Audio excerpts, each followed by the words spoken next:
you look at an audio clip in something like Audacity, you see these squiggles.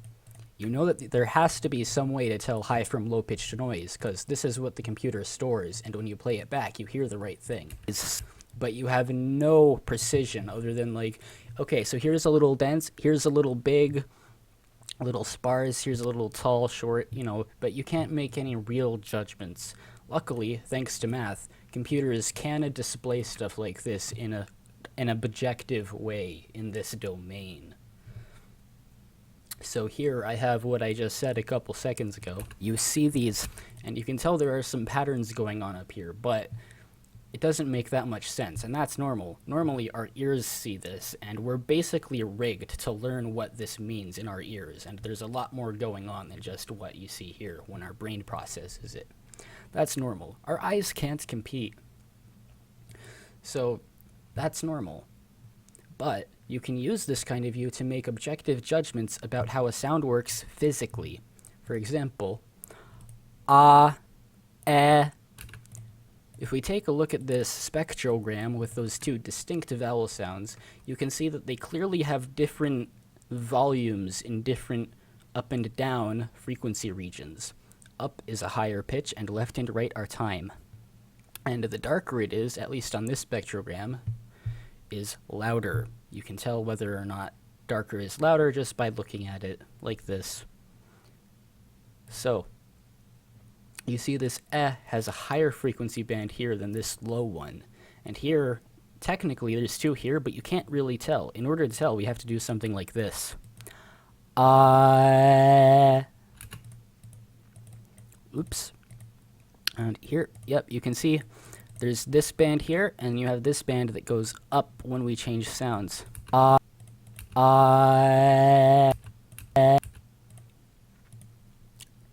So these two little resonant things are called formants because reasons.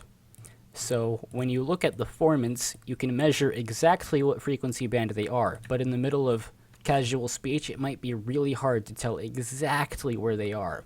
Like here, you can see multiple distinct vertical segments of sound. Justin, formant.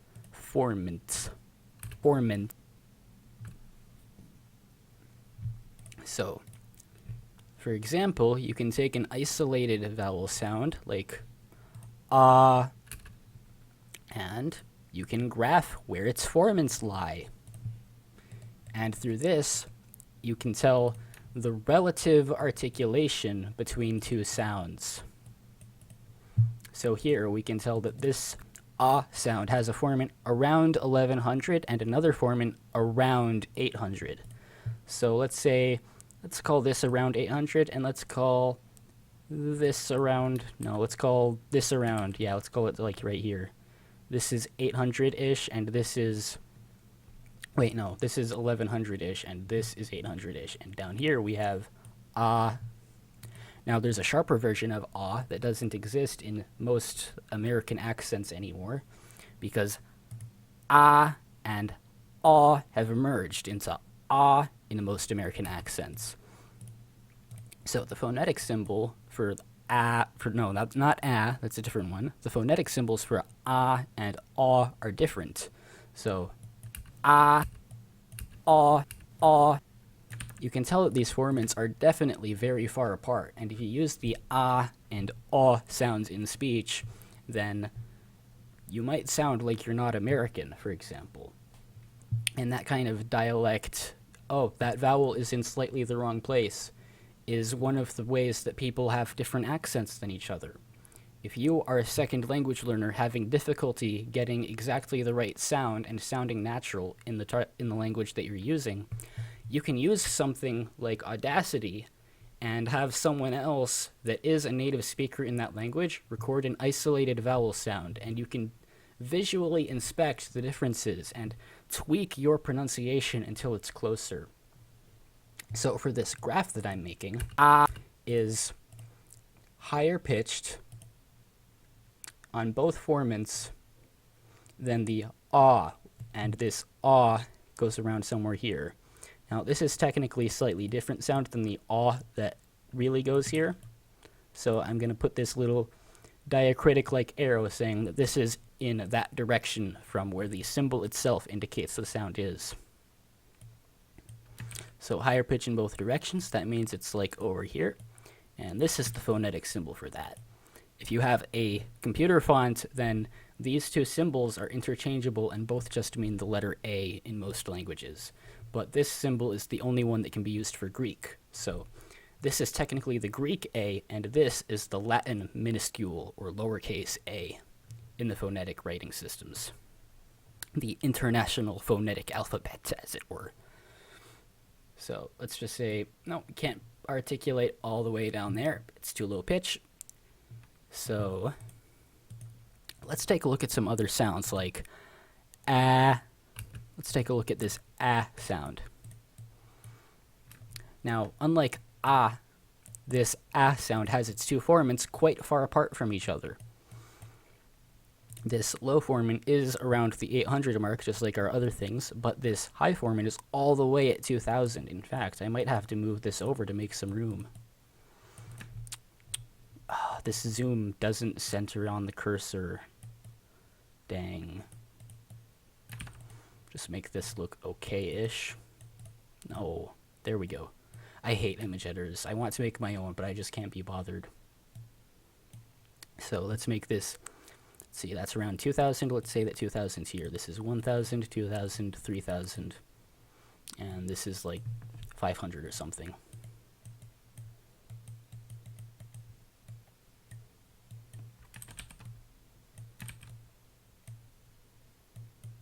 Yep, so let's say 2000 is around here, and we're around the same level. But this ah sound should be a little higher up, I think. Just intuitively. This isn't very scientific. I'm just showing you, yes, you can technically make graphs like this. You can make objective relative articulation graphs out of vowel sounds. E, spectrogram. Let's take a look at our which is very, very close to our sound. Oh, sorry about that. Let's see. Here's our and there's our The has a bassier, lower formant, which means it's in this direction from our and the upper formant is also slightly higher, at least compared to that. And the phonetic symbol for the sound is a backwards 3, approximately. And our E sound is all the way over at like 2500 something and really, really lower formant. So we're starting to see, like, we don't just have a linear transition with a little bit of jitter along it. We're starting to see that there's some kind of curve as we go along this particular sequence of vowels. Let's keep going. Let's say that there's an sound in American English. Excuse me. So we've got this Got it? So this sound has an upper formant around 2200, which is a little bit inwards, and it has a lower formant of around 500. Around 500. Let's say 500 is around here. Let's put the right here. So as we can see, the is closer towards this general area than the E sound. We can see the E is all the way in the top left corner, but this sound is just a little bit below it, like somewhere around here. Somewhere around here. Now let's go around and say, I haven't gone through an O or a U sound yet. What should I go through first? Let's go with oo. No, let's go with O, sorry. O. Sorry, I had to make sure I got that just right. So this O sound has a formant on the bottom of exactly 500 and a top formant of 1100. Sorry, 1100. 1100. So 1100 is basically 1000. That's our top formant. And bottom formant of exactly 500. Puts our O right here. That's odd. Our O is further to the left than our aw. That's okay. Now let's take a look at an O, which is different from O. It's O. If you're not American, you might not quite tell the difference, but it'll be clear. Yep, that is definitely not 1100. That is like 800. So our O has a higher formant, or a lower up formant, and the bottom formant is around 500 still. So let's say our O is somewhere around here.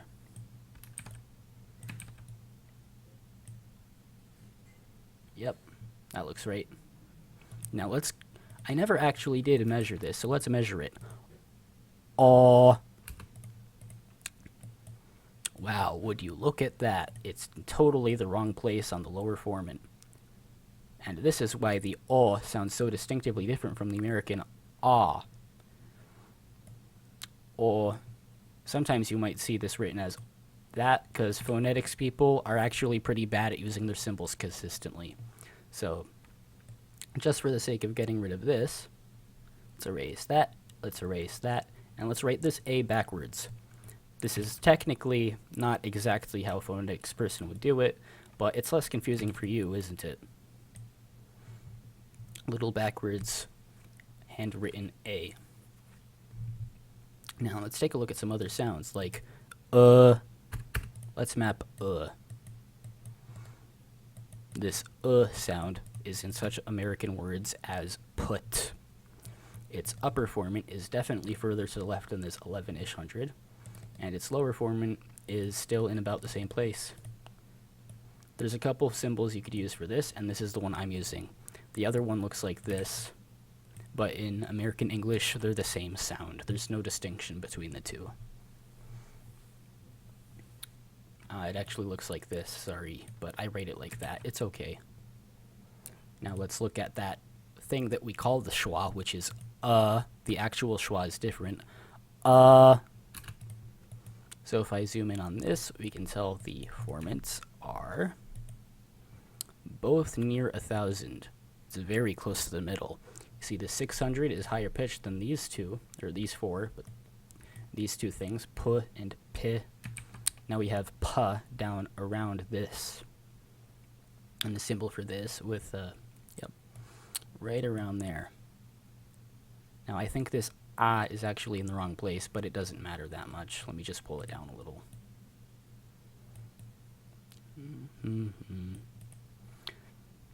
It's technically possible to articulate a vowel somewhere around here, and that's what this actually represents, but in terms of what people actually say in their native languages, it's usually somewhere around in this line. So there's a couple more vowels we haven't yet gotten to. Let's say oo in boot, which is different from but, poot, put, loot, lut, etc. And here you can see there's a lot of really, really quiet high frequency data. There's a very low volume high frequency data, but there is a formant at around 1,000. Very odd, isn't it? And there's also formants down here around 200 to 300, which is so low. We haven't seen that since I, which was even lower, the E sound. So let's say this is around 300 to 400, the lower formant. And let's say it goes right here. Isn't that something? Now this should be a little bit closer there. That's quite interesting, isn't it? Because if you look at the Ipa Vowel Chart, let me pick that up. Let's get an image. Yep, that's the image. Let me bring that into its own window. And very carefully, that's not enough, is it? Let me just copy it. Open up MS Paint. Paste. This is the Ipa Vowel Chart, and it actually has labels for the different directions. That's funny, isn't it? But we can see it has a different contour than this one that we just made. Now I did make a somewhat less messy one in a spreadsheet. Let me bring that up. Twitter, Wareya, it's the only place I posted it that I can still get to. Let me go through my media. Dun, dun, dun. Is that it? Nope. Keep going. Dun, dun, dun. There it is.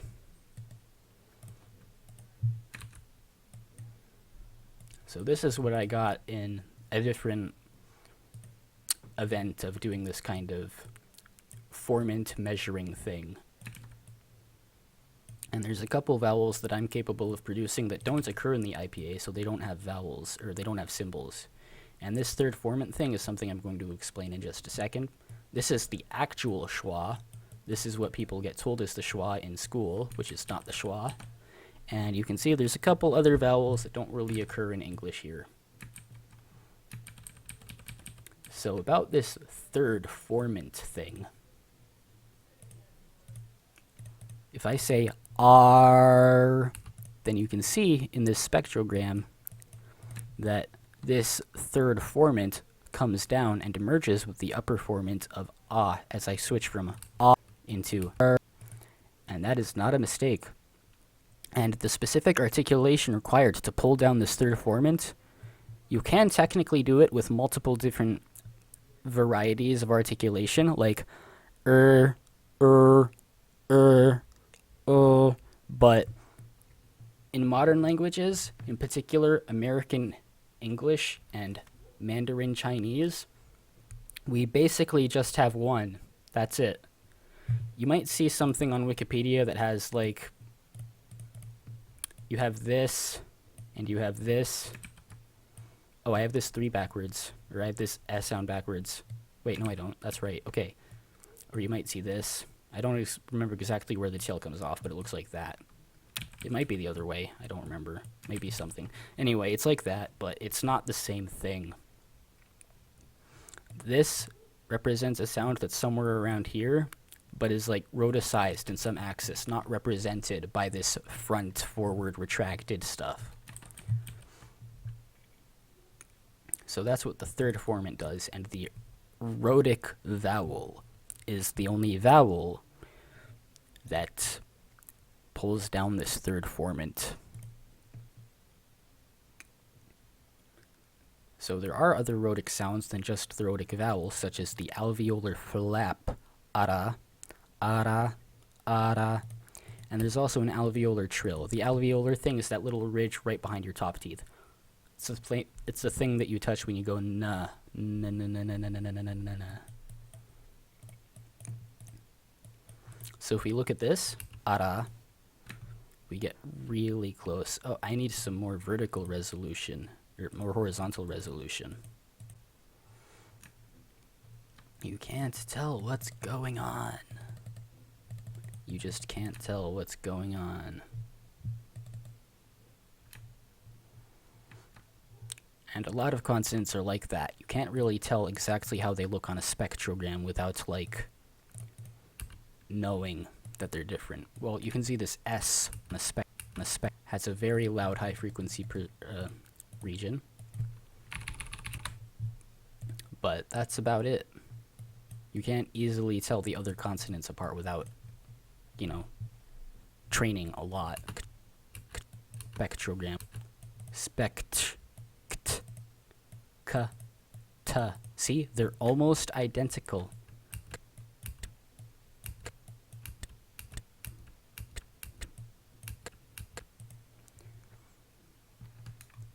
And you can also tell apart other sounds like m, n, ng. And in American, we only use ng at the end of certain words like jumping. M,